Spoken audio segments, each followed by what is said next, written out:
Hey, folks, welcome back to Crypto Heartbeat. My name's Matt. I'm going to tell you something, folks. This is the Pulse, and it is 1 o'clock Central Texas time. My name's Matt. This is Crypto Heartbeat. And, folks, what is the utility, right? Everybody out there, it's kind of the go to thing, right? Right? They think they got you. Oh, what's the utility? And I was been watching the Twitter sphere, and I'm super excited because on Thursday I will be interviewing the skeptic, Professor Lamont Black, who is in the Highest of Stakes movie. And I'm super excited about it because we're going to have a really cool open discussion. And what I didn't even realize when reaching out to him, he's a man of the book. He is interested in the Bible, and so is Crypto Heartbeat. So that should be a fun time. We might mix all of our passions together in one. But today, I want to create a video about the utility. And I want to kind of have a quintessential video. I'm going to give you all of my thoughts and all of my research around what is the utility in crypto, and specifically in this Richard Heart ecosystem. And I want to kind of put to bed. So I'm gonna make a case, an argument that's going to be around value and what is the utility. So we're going to break that stuff down. Everybody's doing this from a different perspective. And what is the inspiration of this is actually Lamont Black, Professor Lamont Black, asking about, hey, well, what is this value that's being created? Where is it? What is it? And, commonly we use the term value and utility together. So we're going to talk about that. I'm going to share with you what I think the utility is and make a case for it because that's what I want to do today. But first, I'm going to say hello to you because all of the usual suspects are here. Godfather J6, number one in the house. Hope you're doing well. We are blessed, folks. Ego Foundation. Hello. What's up, my friend? Sam Kemp. All the good guys are here and the good gals. Hexaquin, what's going on? Sam Kemp in the house. Optimality. What's going on? Akin Emaciated. Afternoon, all. Welcome back to Terran.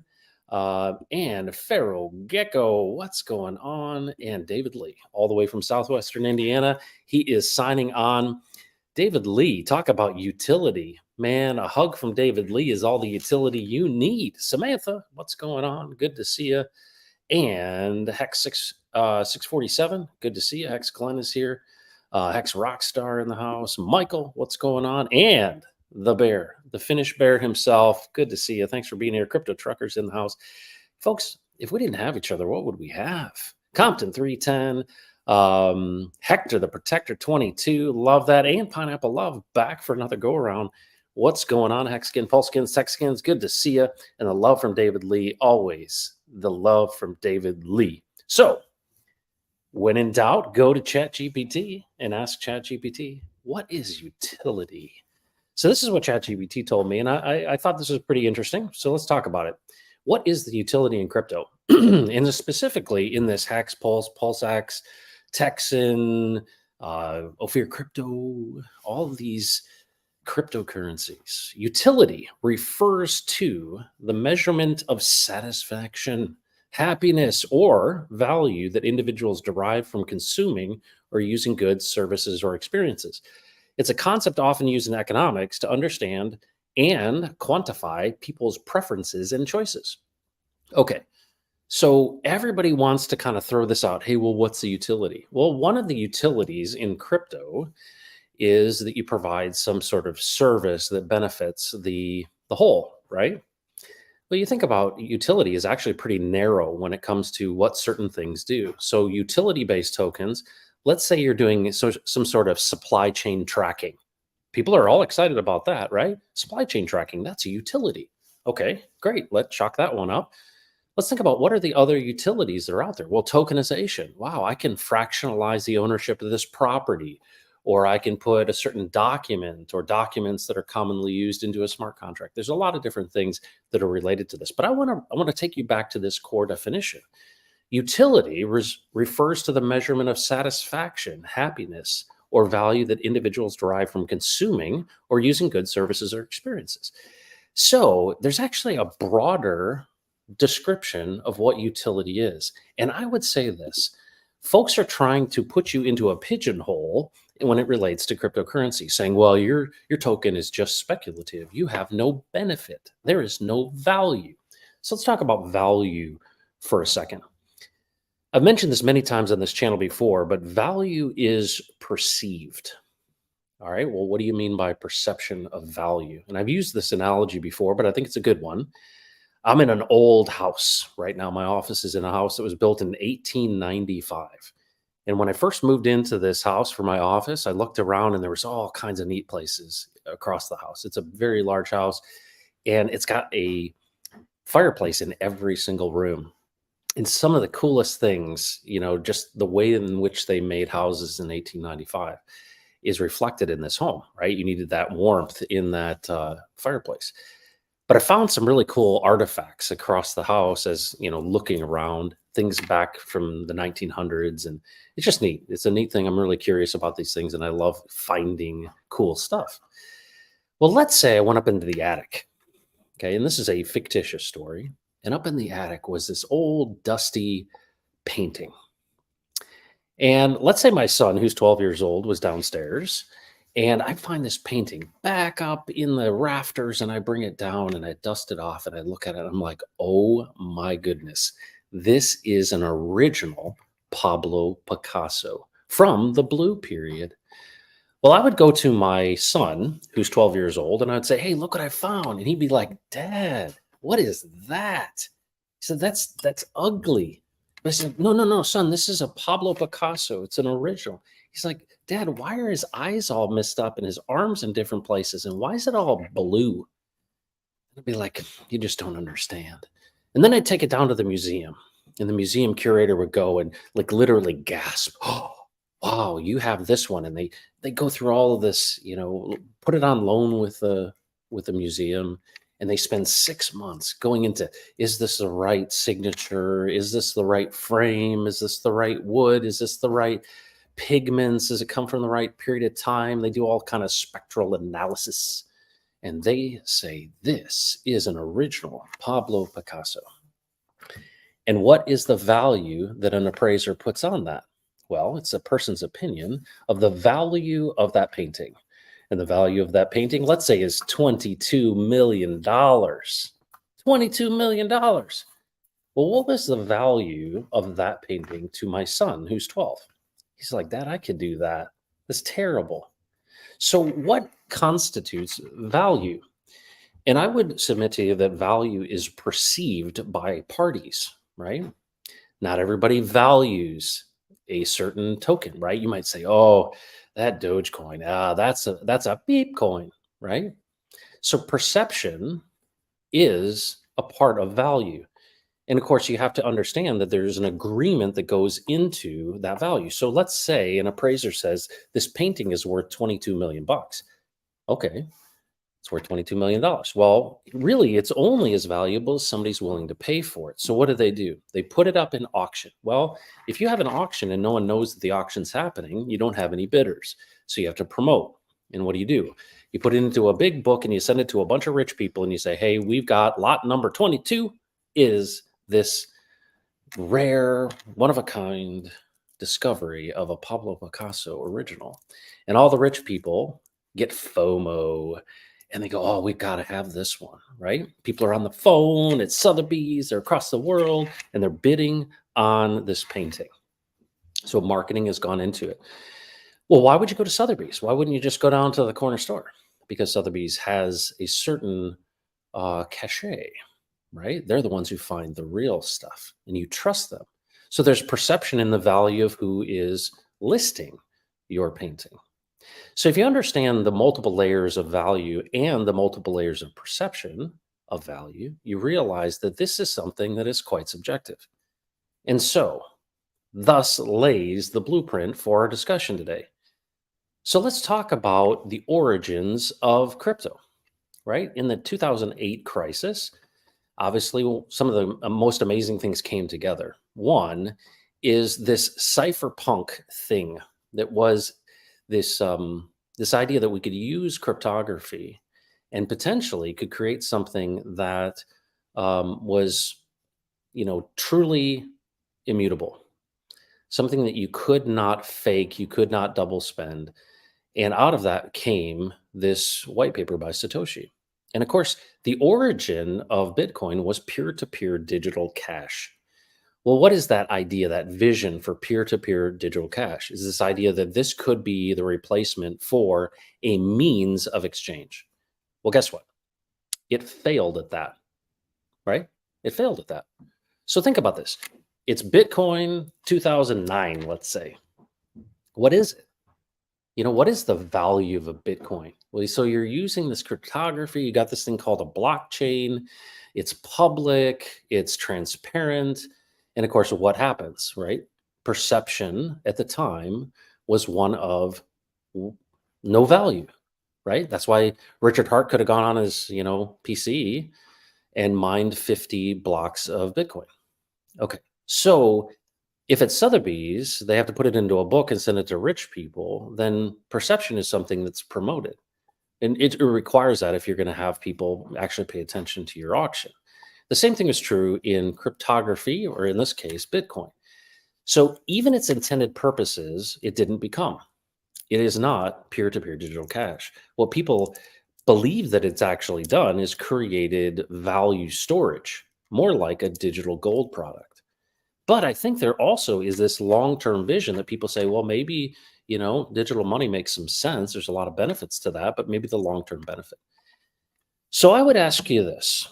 In, let's say, 2009 to 2014, tell me the utility of Bitcoin.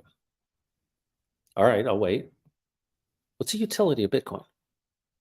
In the common vernacular, right? Everybody's saying, well, where's the value? Well, where's this? Okay, so what you're saying is if my token doesn't track supply chain, merchandise, does it not have utility? It's interesting because the things that people are pushing, right? And this is the traditional investors are saying, well, it's got to have utility. And I'm going to make the case that it's got way better utility than what you're being presented by legacy financial people. That's really the punchline of this whole thing. All right. So before Ethereum was created, what was the utility of Bitcoin? Well, it failed at being peer to peer digital cash. Okay. It's kind of become a store of value, but it's highly speculative. So it's super volatile. Okay. So obviously, somebody bought a pizza for a lot of Bitcoin in the early days. They didn't realize it was going to appreciate like this and it was going to be the godfather of cryptocurrencies.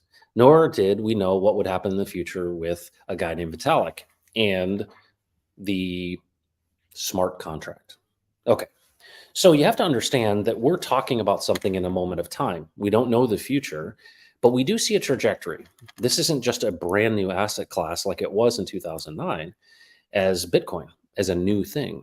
This is an established $1.1 trillion market cap, asset class called crypto. But you have to understand something that happened in 2015. Smart contracts changed the game, right? Before that, you couldn't have had a Hex, you couldn't have had a Texan, you couldn't have had these layer 2 tokens, right? You couldn't have had them. You had Bitcoin. And of course, people forked those. But at the end of the day, an amazing thing happened when the smart contract was created in Solidity, right? So one of the biggest innovations in decentralized finance was the automated market maker. And if you look at Uniswap, to me, Uniswap, even though they've banned Hex and are, obviously gone the way of the woke crowd, it is an innovation that's significant. And so you think about, well, okay, what is the utility of Uniswap? Well, we could create a truly decentralized market making. So we could remove middlemen and we could allow people to create their own LP positions and basically make the market as an individual, right? So you have the option to either make the market or participate in the market. Is there value there? Okay. So then what ends up happening is we have these things, and along comes Hex and Richard Hart going, hey, Bitcoin's not doing what I think it could do and what it should do. I'm going to create a better Bitcoin. And what does Richard Hart do? He creates Hex. And of course, extremely interesting on the way in which he does token distribution, the way in which he does marketing, the way in which he promotes it. Now, fast forward to today, and people are asking questions. Well, where's the value? Trying to understand where the value is. So let's go back to this idea of utility. If utility refers to the measurement of satisfaction, happiness, or value individuals derive from consuming or using goods and services or experiences, let's think about that in terms of a movie, the highest of stakes movie, right? So what ends up happening? Some investors and some producers put money in, and they make a really cool movie, spend a lot of time, energy, and effort putting this together. What is the utility of the highest of stakes movie? Well, one of them is entertainment. What are movies for? Well, this is a documentary film, so it may have a different utility. Maybe it's education. Maybe it's telling you about crypto. Maybe it's expose you to and promotion, right? There are benefits and value to this. But let's just say an entertainment based movie in general, right? Star Wars or something like this. What's the utility in it? You spent your good hard earned money to basically check out for a couple hours and be entertained. So the question I have for you is the perception of that 2 hours of watching that movie as entertainment value? Well, yeah. I mean, people are marching into movie theaters or on Netflix and are watching these things. Well, does that have any value? I could question that you shouldn't be entertained at all. You should be working, but we don't. We put a value on entertainment. Well, entertainment is perceived value, right? Some people enjoy a movie and some people hate it. Some people are like, I just wasted 2 hours of my life. And other people are like, wow, that was the greatest movie ever. It touched my soul, right? So value is perceived by parties. So when I think about value, what's really at stake here? What is the utility of the Pulse chain? What's the utility of Hex and PulseX and Texan and Ophir and all these other projects on the Pulse chain? What is the utility of this? Well, you have to think in terms of the existing current legacy system. The current legacy system is built on rules, and there's a lot of people who feel disenfranchised, meaning they don't feel like they've got an even footing. They see what's happened, well, since Bretton Woods and us getting off the gold standard. They see the Federal Reserve, they see fractional reserve banking, and they see unfairness. They see, wow, hold on a second. So the government can just print money, right? Yeah, and they hand out some stimulus money to you, right? But they don't have to work by the same rules as you, right? They've got debts. They'll just figure out ways to restructure them and print more money, and it'll put it on your back. You don't have that option. And so it's basically legalized theft. And it gets to a certain point because the origins of Bitcoin really came out of the 2008 market crash, which too big to fail, banks get bailed out. And what do people start waking up to? They start waking up to the fact that, hey, the system is rigged. Yeah, it's rigged against you. And whether we get it from taxes or we get it from inflation, we will get it. And that's the system in which we live in. So along comes Bitcoin, and the promises of Bitcoin, I think, were novel at the beginning. But then Ethereum and smart contracts and everything since, and all kinds of meme coins and everything. But I think it's really important to understand Hex and Pulse Chain and all of these other tokens in the context of the bigger picture. What is decentralized finance? DeFi is a promise. DeFi is something different. And I think a lot of people that are new to crypto or just have a retailer's view of crypto think that cryptocurrency is FTX. They think it's all one thing. Centralized exchanges are not crypto. FTX is not crypto.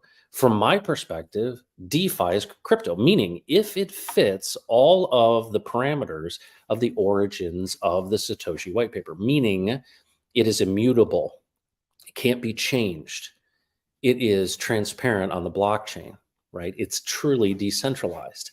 There's no singular controlling group. There's no business. There's no marketing department. There's no offices. There's no employees. It is free for you to use 24/7. And it's your decision to engage with it or not.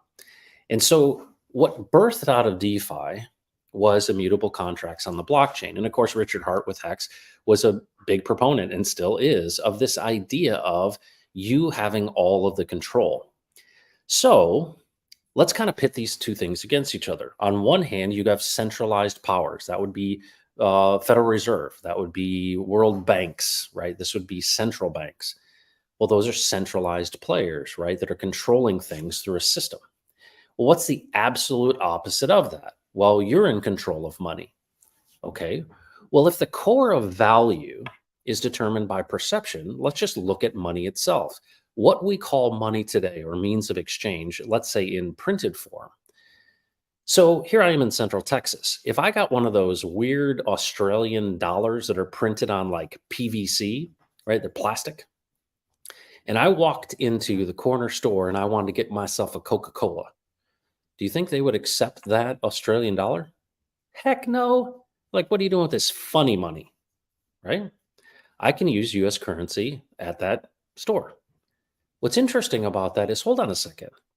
Why does this piece of paper have value down under and not have value here? Well, this seems obvious to you and me. You're like, yeah, well, you can't use that currency. It's not accepted there. So, what is it then if it's plastic or paper? Well, it's an agreement. Well, that agreement doesn't cross borders. You can't use, well, in some cases, you can use US dollars in a lot of different places because they're willing to accept it because of its recognized value. But when it comes to Australian dollars or Canadian dollars, you cannot use those here in the United States. I can't use pesos. I can't pay with euros. I can't pay with pound sterling. I can't. I have to use US currency. So there's an agreement within this retailer that I'm talking to at the corner store, as well as this country I live in. Well, we just happen to be born into this system.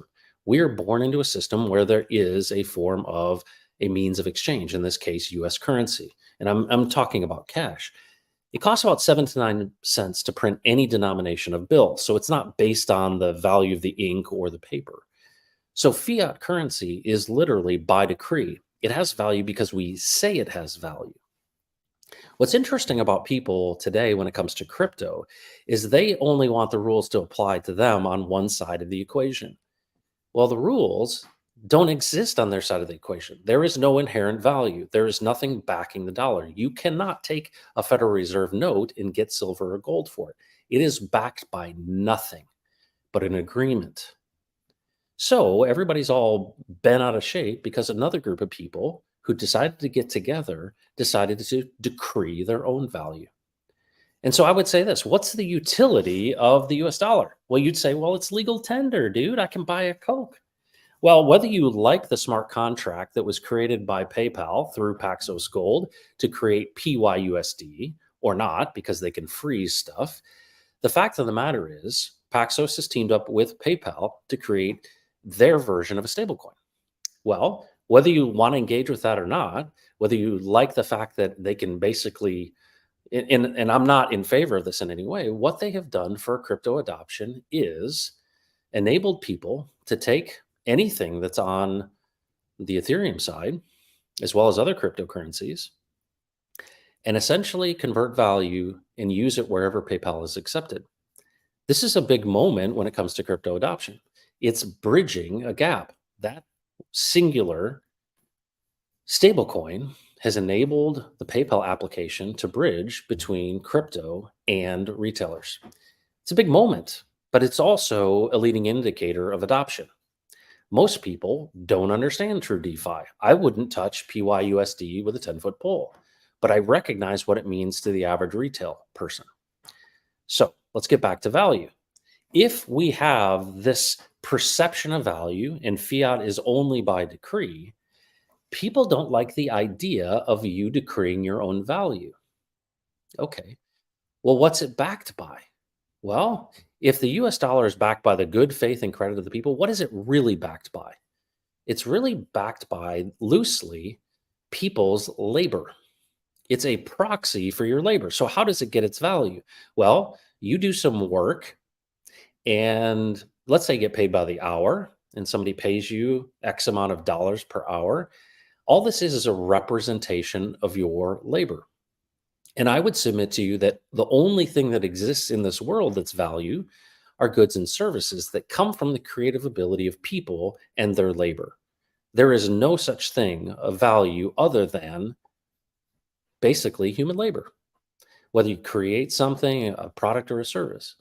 Okay, so this is just a representation. So let me ask you this. If I decide to DCA, bro, I want to dollar cost average into Hex, man, because the price is low and I want to buy at the bottom. What am I doing? Well, let's say I worked by the hour and I got my money, and let's say I went and collected my check and I put it in the bank. And then I decided I'd take it into Coinbase and I would buy Ethereum, and then I would transfer it to my MetaMask wallet, and then I would buy Hex on Ethereum just for conversation's sake. It's still a representation of my labor. Whatever I decide to hold that value in, it's a representation of me, my labor. It's a proxy for it, right? So what's the utility in crypto? Well, it's super speculative and highly volatile, but it's still a proxy of my labor. So when you buy with your hard-earned money, right, which your hard-earned money is a representation of you, it is your labor, then what ends up happening? What ends up happening is your proxy for a person that you are, your labor, goes into the system. It still is you. So what's interesting about folks who say, well, what's the utility in crypto? Well, let me ask you this. Richard Hart said in an interview, he said, I never thought that the cryptocurrency that I created kept somebody from putting a gun in their mouth. So let's talk about value and perception of value. Does everyone have to perceive the value the same way? No, because value is perceived. So let me ask you this. Is it more valuable that a person is alive than dead? Yeah. Yeah, I would call that some utility. Well, let me ask you this. There's some people who got wrecked, but then there's also some people who it changed their entire circumstances. There are some people who it gave them hope for a future. And then collectively, I think that there's something even broader at stake here, and that is the Pulse chain and DeFi in general. If you see the walls closing in on you, right? If you see what this current legacy financial system is doing, you see what the dollar is doing, you see the wars that are going on around currency, and you have an alternative, what is the utility of that alternative? Well, I would say it's one of the greatest utilities that was ever created because it widespread promotes freedom and sovereignty. So what is more important than your own personal freedom and sovereignty? Is supply chain tracking a utility of a token? Oh, well, if that was the case, then all the things that had better utility would be more popular, and they are not. So it's a faulty argument that utility actually matters, because what you don't realize is that utility refers to the measurement of satisfaction, happiness, or value. I think the person who didn't put a gun in their mouth because they had hope actually received some value. Interesting. So what you're saying is that DeFi in general, the Pulse chain, which is staying outside of the limitations of, let's say, outside of the limitations of crypto, right? This is such a big idea because it changes the very understanding of what is valuable to people. Because I think so often people are putting together a straw man and they're saying, well, it's only has utility if I say it has utility. Well, you know what I think the greatest utility of the Pulse chain, Hex, all things that are truly DeFi and decentralized are? Ultimately, hope. Hope of a future that is different from the current or the past. Is it possible that working together in community, we could agree upon our own value, take proxies for our own labor, contribute them into a common pool, right? That's out on the internet, that's not controlled by centralized planners, and it may not be backed by anything, but guess what? Neither is the US dollar. It's not backed by anything. I must be talking about something good because the TV goes out and the battery. but I'm not going offline, folks. What's incredible about this concept is that people want to reduce crypto down to these very, very small utility conversations. There is so much utility in especially decentralized finance and especially the Pulse chain and these stores of value. If in fact it was meant for everyone, everyone would be in it, and they're not. And so your perception of value, you're attracted to certain things. Let's say there's 150 to 200,000 people in Hex. Why do they value it? I value it because I see the regular person being advocated for. And what do I care about? Regular people winning. Do I care about elites winning? Nope. They're already in that position. I want to see people that are in poverty get out of poverty. I want people that have no hope to have hope. I want people to experience abundance that are living in scarcity. Okay, where do I look to find that possible change in circumstances? Crypto. So here's a question I have for you. If my son thinks that painting is dog beep and the curator at the museum thinks it's worth $22 million, we've got a difference of opinion. So utility in crypto is actually what value it brings to you. Oh, I don't like that movie. Oh, I love that movie. Okay, differences of opinion. So what do we have to do? We have to pick a horse to ride. We have to decide what's value to us. But do not forget this. Money is only a proxy of your labor. It's an extension of you. You are the product. You are actually putting your value into the system. Whether you see it or not, whether you work hourly or not, you're creating some kind of value in this world. And what ends up happening is we give you a token for that. What's that token? It might be a piece of paper, a US dollar, or whatever dollar from whatever country you're in. It's just a proxy. It's an example of you. You're distilled down into denominated bills. Well, in this case, we decided to take those denominated bills, which are just an extension of our effort and our creative ability, and we decided to put them somewhere else. F you, basically. That's what I say. We'll put them wherever we want to put them. And guess what? If we do that together, guess what it does? It builds economic energy. And then with automated market makers, there's people out there that are incentivized to create the market for us. And what ends up happening after that? More people get to experience this. Well, what about a 99% drawdown? Well, there's cycles to this stuff. But here's the thing, to reduce it to just speculation, yeah, there are traders who are in it for speculation. But here's the thing, there's so much more value. That's why community is so powerful. Because getting a hug from David Lee has value that's not related to Hex, but it is related to Hex. Had I not got in 2 days before big payday, I wouldn't have met the guy. If I wouldn't have heard about the Pulse chain and about taking Ethereum and forking it and it not being OFAC compliant and it not being controlled by governments and coming alongside a guy named Richard Hart who wasn't going to compromise his principles and sell us down the river to global elites, that's what attracted me into this whole thing. And guess what the value is? High-fiving you. Is there value in friendship? Yeah, I just talked to a guy who is really depressed. Yeah, I want to encourage him. I was at my dad's funeral, and a guy traveled 7.5 hours from southwestern Indiana to come to my dad's funeral. Is that value? Is that related to tokens? Did I have to transfer tokens to him to get him to come? No. You know what the utility in the Pulse chain and Hex and Richard Hart ecosystem is? Love. I said it. You're like, don't get all pansy on us, Crypto Heartbeat. That's what it is, folks. Belonging, fitting in, value, hope, togetherness, belonging. That's the core of this thing. Is it possible that money, right, is just a carrot on a stick? And to me, there's something happening in this world as it relates to communication networks, right? Metcalfe's law, right? The value of this, it's squared, it's exponential. Why? Because as it grows in adoption, things move up. At some point in time, these things are going to level off, but the opportunities in the short run, because just like PayPal putting out PYUSD, it's an indicator of what's to come. It will become universally accepted. Right now, it's not, but that's why you get the mad gains. You are a part of a disruption. And in that disruption, the people that are trying to say to you, well, where's the utility and where's the new money coming from? They just don't see the long term future. This is inevitable. Whether the governments lock it down and create CBDCs, we're going digital with our cash.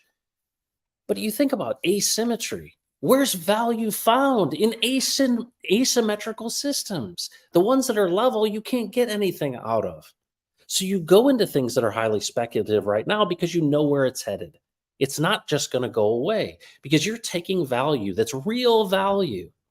And instead of going and buying coffee at Starbucks, instead of going to see some movie, you decided you would take your proxies for labor and US currency and you'd put it into Hex or you'd put it into Texan or Fear, whatever it is that you like.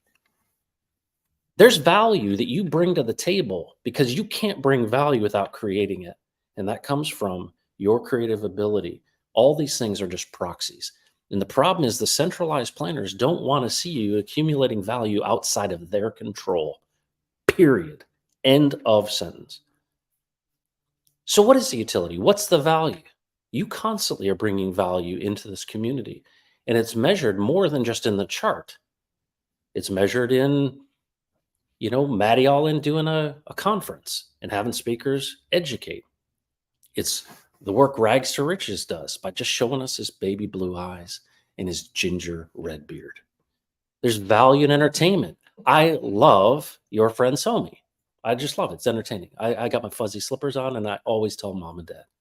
It's stuff like this that makes a difference. And tomorrow or Thursday, I'm going to be talking to the Lamont Black, who's going to be asking these very questions, right? Where is it? I want to see it. I'm an economics professor. Well, let me ask you this. There's a guy I know in the Hex community who's not dead because of Hex. He's not dead. He's alive. He's not dead.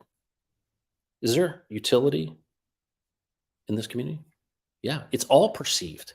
So don't let anyone tell you, right, that it has to be, well, if you're not doing tokenization of real estate, or if you're not doing the tracking of, inventory, that you don't have utility. You know what the utility of Texan is? The birth of a new nation. I can think of nothing greater than advocating for individual people to have freedom and sovereignty. And that's what Richard Hart is all about: freedom of speech, freedom of movement. This is the greatest thing to align yourself with: freeing the damn captives. Yeah, my AI dude is running out of battery. That's really good, Tank. That's my camera's been on. It's plugged into the wall, so that won't run out on battery on us. It'll just blink at you and annoy you. So, folks, that's my rant for today. What is the utility? Don't let people confuse you. You are the value. Everything that you contribute to with your time, energy, and effort goes into these stores of value. Some of them are direct because it's actually a proxy of your labor. It's dollars going in. But what you don't realize is that it's tied not just to the chart price, but to the square of its adoption. And that's Metcalfe's law. And so where are we?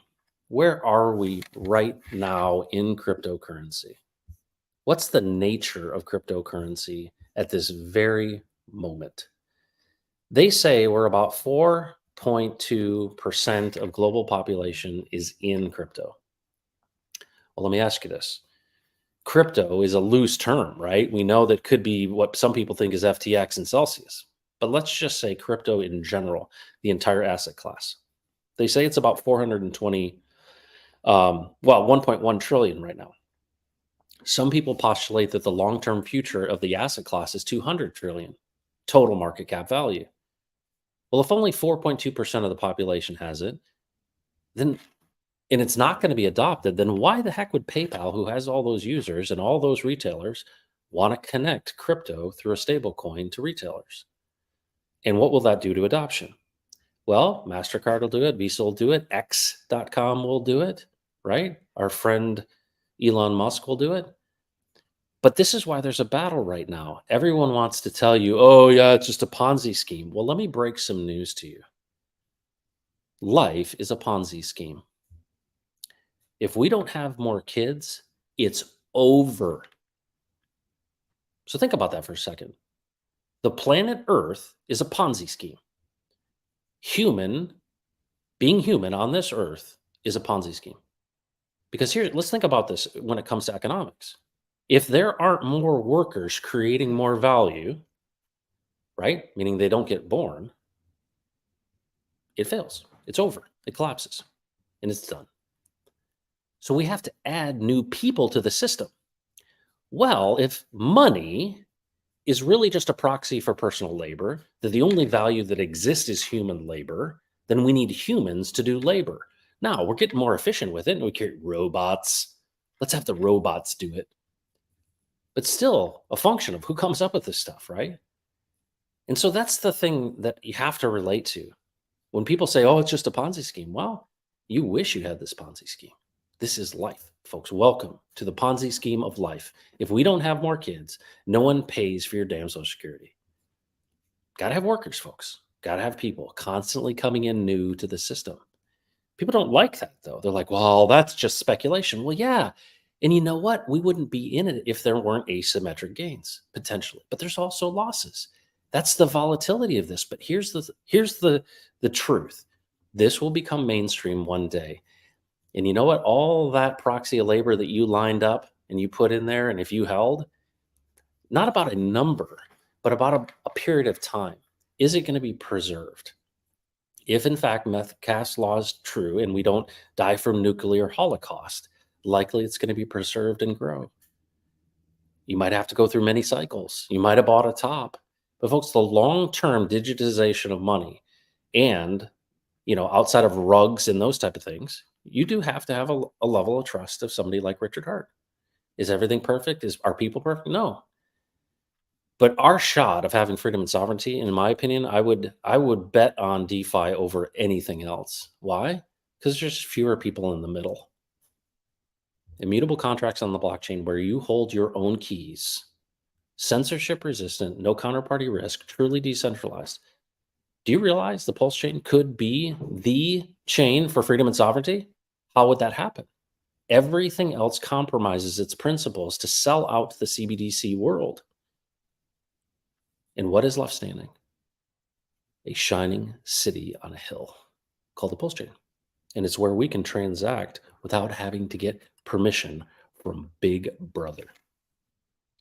Folks, thanks for joining the Pulse today. My name is Matt. This is all about utility. Let's get back into the chat. Say hello to you if you got any questions. And meanwhile, I'm going to fix the normally attractive background. So you get to enjoy that real quick here. Hang on one second.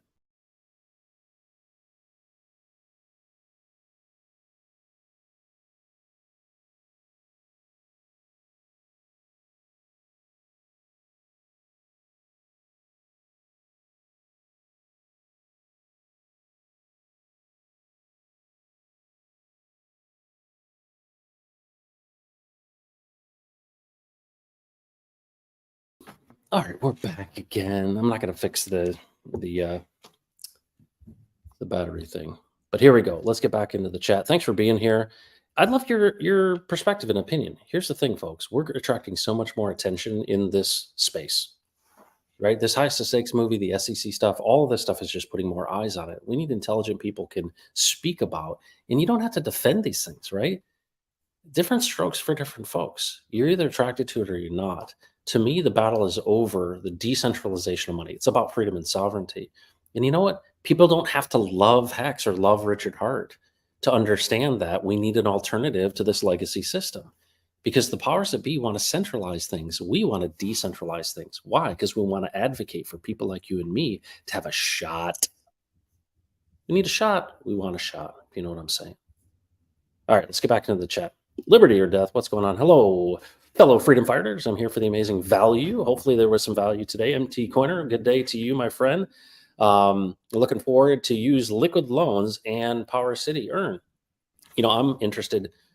I see updates, but I'm surprised Liquid Loans hasn't launched, but I don't know the insider info there. So looking forward to that. Ahmad, what's going on? Good to see you. Please like, share, and subscribe. I appreciate that. Hey, I'm 63 people, or at least I was last time I checked, away from 10,000 subs on YouTube. If you haven't subscribed, will you look down there and see if you're subscribed? Hit the subscribe button and put us over 10,000. It's been several years now. It'd be nice to hit that milestone. Finbear, I found a fake Michelangelo made by Picasso nugget scratcher for you guys and gals. I love it. Finn Bear, the Contrarian, Tin Top, what's going on? All we need over here is some Viking swords. There you go. Let's see here. What else we got in the chat? Crypto Trucker, need another AMA day. Again, love to ask you, even though most don't seem to be related to crypto, but I think it does if we still need to off ramp into the current currency we have to use. Yeah, absolutely. Well, and you think about this, Coast has the first native pulse chain stablecoin, CST, and they've created an on ramp. I haven't tested it. I know some people who have. And the question is, I haven't seen the off ramp either. But that's the key, right? The infrastructure has to be there, right? The vision for a vertically aligned ecosystem that Richard's talked about is one that is not in the hands of centralized players and doesn't compromise. And so we have to build those things. And that's what we need. We need fiat on and off. But there's a time coming in the future where you won't need a fiat off ramp at all, because you'll be literally auto converting. And wherever you stored your proxies for labor, that value will be. And depending on the market cycles, it'll either be higher or lower than you expect. Afternoon fam, what's going on? Rich Cranium. Everything is all by design. There's no such thing as coincidences. Amen to that. It's all a plan. Optimality. Is there a date on Ophir launch yet? Yes, it will happen inside of the next 14 days. Yes, you heard right. It is this month. Robert Keller Jr., what's going on? Good afternoon, everyone. Afternoon to you. Ophir will launch on August 15th or before, maybe. We'll see. If you want to know more about Ophir Crypto, you can check things out there at that link. Thanks, David Lee. Utility for me is a financial legacy that I'm leaving behind for my 7 great-grandchildren. See, this is an indicator, right? This is a great indicator. Sam Kemp has got 7 great-grandchildren, and he's here in the streams, in Hex and Texan and Pulse Chain and all this stuff. He's super engaged with it. And I would say, Sam would say, there's more value than just the potential hope of maybe some financial future. He appreciates the camaraderie, the relationships, the friendships. I mean, there's so much more value here than people even understand. And that's what makes this Richard Heart ecosystem and this Hexagon, Texagon, TNM, Texit thing work. People like-minded coming in together in unity. And when those things come together, you see abundance. Crypto Heartbeat is on fire. He's setting off fireworks. There you go, right in the back. Nailed it. That's 100% what it is. Amen. Hi from Australia. Michael, we're just using some of your plastic dollars myself. Sugar Bee, what's going on? You're freezing up. Uh-oh, that's not good. Robert, come on, dude. I've been watching all the time on TV, so I never get credit for watching some of the shows. Tank Crypto, thanks for being here, buddy. It's always good to see you. Anders, howdy, y'all. The late suite appears. Yes, the low battery light. You know what's funny is there's something within this Canon. It's a DSLR. And if I leave it on for too long, that battery thing will go there. But it doesn't. It's plugged into the wall. So it's a function of time. You're all in my prayers, brother. Been reading over and over Book of Romans this week. Amen. Wow. Rich Cranium, thanks so much for your support.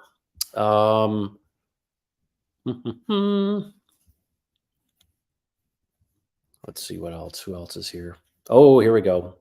Thothchild Rock Waller. You hear me pimp Texan hard in the PLS conference? No, I did not, but I appreciate that. I'll have to check it out. It was honest assessment. Tangent asked if their favorite currency project, and I said Texan and Coast. Wow, very nice. Appreciate that. That's really cool. And that's the key to all these things. Why has Hex been successful? Because some people actually cared about it and they decided that they would do something. That's the beauty of decentralized finance. You can't require somebody does work for you, right? Richard doesn't work for you. I don't work for you. Thothschild doesn't work for you.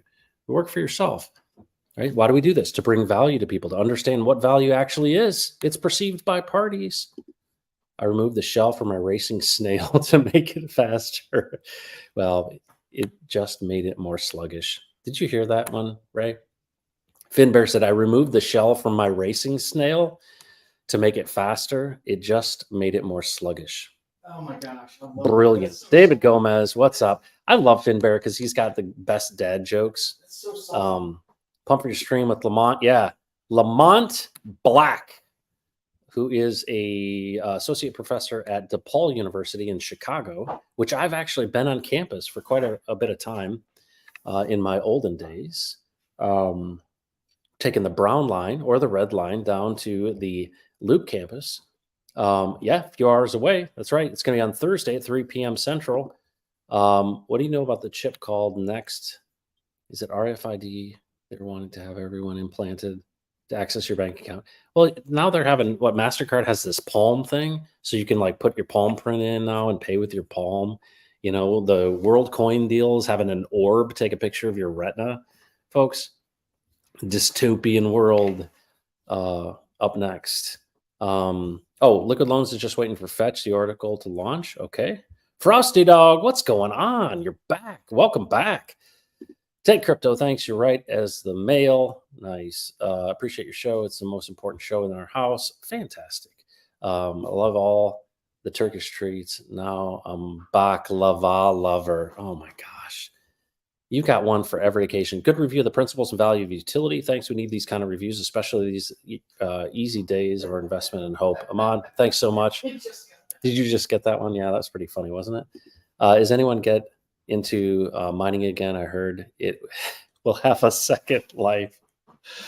Yeah, you never know. Folks, thanks for joining the Pulse today. My name is Matt. This is Crypto Heartbeat. Do not forget that you are the product. You have the value. You've always had the value. Everything is just a representation of your labor. Keep on believing, keep on defending true DeFi.